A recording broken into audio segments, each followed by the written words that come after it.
guys, welcome back to my YouTube channel. Kembali lagi stay tune bersama Yaya di malam minggu ini guys. Jadi aku nggak tahu nih kalian dengerin video aku ini pas lagi siang, lagi pagi, lagi malam gitu kan ya. Nah aku sapa aja deh, selamat pagi, siang dan malam. Semoga kalian dalam situasi hati yang masih fresh ya guys. Ya walaupun itu udah malam, walaupun itu masih pagi, pokoknya semangat pagi aja gitu. Nah, jadi kita sekarang mau bahas apa? Nah, jadi kebanyakan yang aku mau bahas sih, karena aku udah janji juga di video sebelumnya, itu membahas tentang cerita tentang kopi, wortel, dan telur. Nah, kalian pernah nggak dengar kisah inspirasi ini gitu, inspiratif ini, maaf. Nah, jadi sebelum kita lanjut videonya, jangan lupa ya guys untuk di subscribe agar channel aku terus berkembang dan semoga aku bisa memberikan video-video yang bermanfaat ke depannya, amin. Nah, jadi kita bahas lagi tentang video aku sebelumnya, yaitu 2 cara bunuh diri yang paling ampuh di dunia. Dan itu banyak banget ternyata yang komen, dan ada komen yang bagus, ada juga komen yang negatif. Nah kalau aku sebenarnya kalau misalkan kita menghadapi komen-komen yang agak negatif gitu kan, pasti orang yang suka baperan gitu kan ya, pasti dia sakit hati gitu loh. Nah kalau sekarang aku dulu kalau ada orang yang kata-katain aku hal-hal yang gak bagus gitu, aku jadi baperan, jadi apa-apa masukin ke hati gitu kan ya. Nah kalau sekarang karena tekanan hidup juga gede gitu kan, mau aku bilang apa gitu, itu udah masuk kiri keluar kanan aja, atau masuk kiri banting lagi keluar jadi nggak dimasukin ke hati gitu loh. Nah jadi gini, kenapa aku sangkut pautkan dengan kisah inspiratif tentang telur, wortel, dan kopi. Pasti kalian udah familiar banget nih sama 3 bahan ini gitu kan. Kalian tahu sebuah telur itu adalah suatu benda yang mudah pecah gitu kan ya. Nah kalau misalkan wortel itu adalah sebuah benda yang yang dasarnya agak keras gitu kan ya. Nah kalau misalkan kopi, nah itu adalah bahan yang seperti serbuk gitu kan. Nah jadi perumpamaan yang 3 bahan ini adalah mental kalian guys gitu. Jadi maksudnya seperti ini. Jadi kalian coba renungkan, kita berenung ya sekarang ya. Nah kalian coba renungkan, kita uji deh dalam percobaan. Jadi kita ambil sebuah wadah gitu kan ya, kita masukin 1 telur, 1 wortel, dan kopi, dan itu ada 3 wadah yang berpisah gitu kan. Nah jadi kita panasin nih dengan api yang sama, suhu api yang sama, dan kematangannya juga sama gitu loh. Misalkan selama 1 jam atau selama 30 menit kita sama-sama panasin gitu loh. Nah jadi kalau misalkan kita udah panasin nih semuanya, udah masak gitu kan, nah jadi coba lihat perubahan dari 3 bahan ini. Untuk bahan yang pertama, nah kalau misalkan udah matang nih, kalian anggap aja udah matang ya, udah 30 menit misalkan gitu. Nah misalkan udah matang nih, kalian lihat perubahan dari masing-masing bahan tersebut. Nah untuk bahan yang pertama itu adalah telur. Telur itu yang awalnya adalah bahan yang mudah pecah, namun setelah dididihkan atau dimasak gitu kan, nah telur yang awalnya mudah pecah akhirnya menjadi keras kan, ya kan. Nah untuk bahan yang kedua itu adalah wortel. Wortel yang awalnya keras, setelah dididihkan atau dimasak, wortel tersebut menjadi lunak kan, benar gak? Nah, untuk bahan yang ketiga itu adalah kopi. Nah, itu juga dipanasin dengan air yang sama dan waktu yang sama juga sama yang kedua. Dan coba kalian lihat apa perbedaannya, apa perubahannya. Yang awalnya justru kopi ini makin tinggi suhu kepanasan atau panas airnya gitu kan, atau air yang makin mendidih atau makin panas, kopi itu akan terasa nikmat kan, makin nikmat gitu kan ya. Nah, jadi gini, kesimpulan dari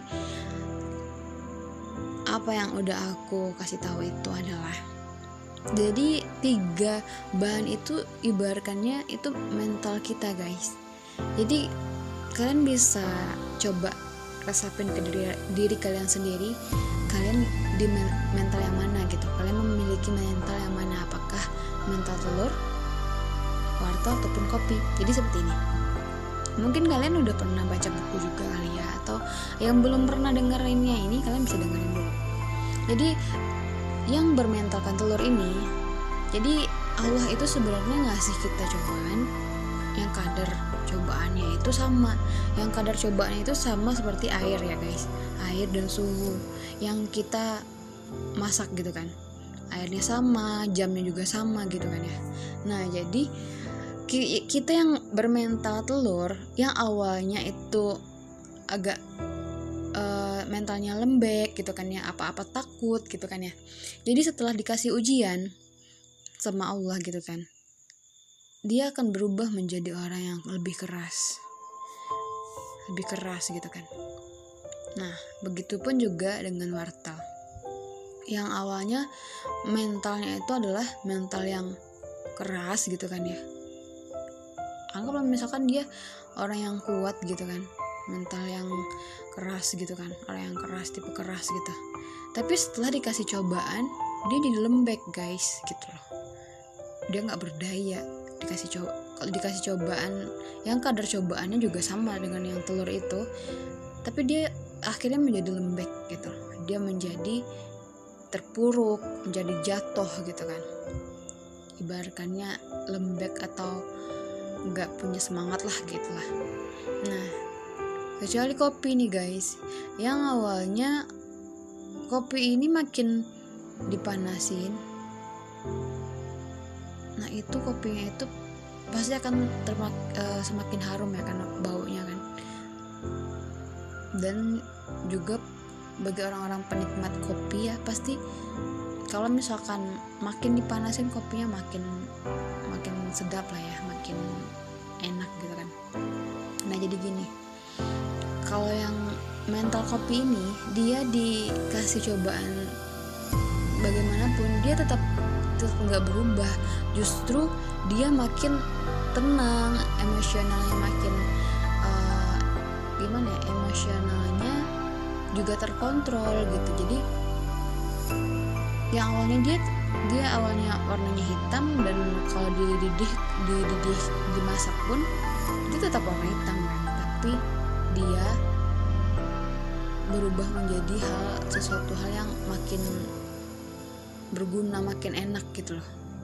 Nah, jadi gini, kalian apapun masalah kalian, sebenarnya di luar sana juga merasakan hal yang sama, justru ada juga yang lebih parah lagi masalahnya dari kalian gitu loh.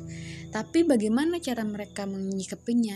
Kalau mereka sadar bahwa itu ujian gitu kan, ya coba deh kita, ya sebenarnya sakit gitu kan, kita kadang merasa sendiri gitu kan. Kita tuh butuh teman yang bisa bertukar pikiran, satu frekuensi gitu kan ya. Tapi kok nggak ada? Pasti kalian pernah ngerasain kayak gitu. Kok kalian merasa kesepian gitu? Tenang guys, suatu saat pasti akan ada. Dan sebelum orang itu datang, kalian mendekat aja sama pencipta kalian gitu loh. Kalian curhat apapun yang kalian rasakan, sesakit apapun yang kalian rasakan, kalian curhat aja, makin mendekat aja sama Allah gitu loh. Karena justru kalau kalian dikasih cobaan, itu tandanya Allah tuh sayang sama kalian guys gitu. Justru kalau misalkan kalian nggak dikasih cobaan, nah itu berarti tandanya Allah tuh biarin kalian gitu. Jadi yang aku heraninnya gini, misalkan kita udah dikasih ujian nih, tapi kita nggak sadar kalau ujian itu buat kita harus berubah menjadi yang lebih baik.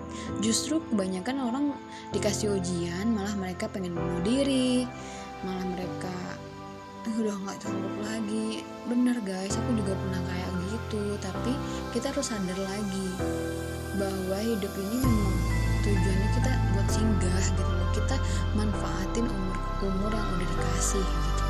Jangan sampai nanti saat kita di alam kubur kita menyesal, kita nggak ada teman juga gitu. Masa di dunia kita udah nggak ada teman nih, masa di dalam kubur kita juga nggak ada teman. Jadi apa salahnya kita bisa, kalau misalnya kita bisa menghadirkan seorang teman nanti di dalam kubur kita, why not gitu loh. Kok aku ngomong kayak gitu ya, karena aku pernah baca kalau misalkan kita berbuat baik, kita beribadah gitu kan, jadi amalan kita itu nanti yang akan menemani kita dalam kubur. Kalau misalkan kita bunuh diri, itu kan hal ibaratkannya itu emang dosa gitu kan ya. Emang bunuh diri itu enak? Enggak kali gitu loh, pasti sakit. Apalagi dicabut nyawa itu sakit loh gitu loh. Maksudnya gini loh, aku tuh memang belum pernah ngerasain, tapi kayak coba deh disayat gitu tangannya gitu, pasti sakit. Sedangkan aku aja ditusuk jarum aja sakit loh gitu. Apalagi aku juga pernah dengar kalau misalkan sakaratul maut itu ya, serasa kulit kita itu kayak dirobek-robek terus dikasih asam gitu. Aku bayangin aja udah sakit loh guys gitu loh. Jadi jangan bunuh diri ya, karena bunuh diri itu adalah suatu hal yang dosa. Dan kenapa sih orang pada mikirnya bunuh diri itu kalian tuh bisa jadi nyaman gitu loh? Enggak gitu loh. Nanti di dalam kubur kalian malah diminta pertanggungjawabannya gitu loh. Nggak takut apa? Udah dalam kubur gelap-gelapan, terus diminta deh pertanggungjawabannya kenapa bunuh diri gitu. Jadi jangan lakuin hal-hal bodoh kayak gitu ya. Dan jangan lakuin hal-hal yang merusak diri sendiri gitu loh. Jadi kalian harus lakuin hal-hal yang positif, berpikiran baik sama Allah. Pasti kedepannya nanti ada yang lebih baik. Kalau misalkan kalian yakin, la haula wala quwata illa billah. Semangat ya. Mungkin kalian bisa ngambil pelajaran dari apa yang aku omongin. Aku nggak tahu di luar sana akan ada yang termotivasi atau akan ada yang menghujat. Ya aku serahin lagi kepada kalian, karena pemikiran kita berbeda-beda. Jadi aku cuman pengen share hal-hal kebaikan aja gitu loh. Kan aku udah bilang tadi, kalau misalkan nanti kita ibaratkannya hidup di dunia ini cuma singgah, jadi kita banyak-banyak aja berbuat baik ya guys gitu loh. Nah jadi kalau misalkan apapun yang kita tuai, nanti itu yang akan kita apa yang kita tanam itu yang akan kita tuai gitu. Nah jadi kalau misalkan ada yang mau ditanyain silahkan nanti di komen. Nanti kalau misalkan ada yang mau curhat silahkan nanti di komen aja di bawah. Nanti setiap hari malam minggu nanti aku akan bahas lagi kayak gitu. Oke guys, terima kasih sudah dengerin videonya aku. Semoga bermanfaat dan semangat terus ya. Jangan lupa bahagia hari ini, jangan lupa tersenyum hari ini, dan jangan lupa bersyukur, dan jangan lupa beristighfar ya guys. Oke, terima kasih. Assalamualaikum warahmatullahi wabarakatuh.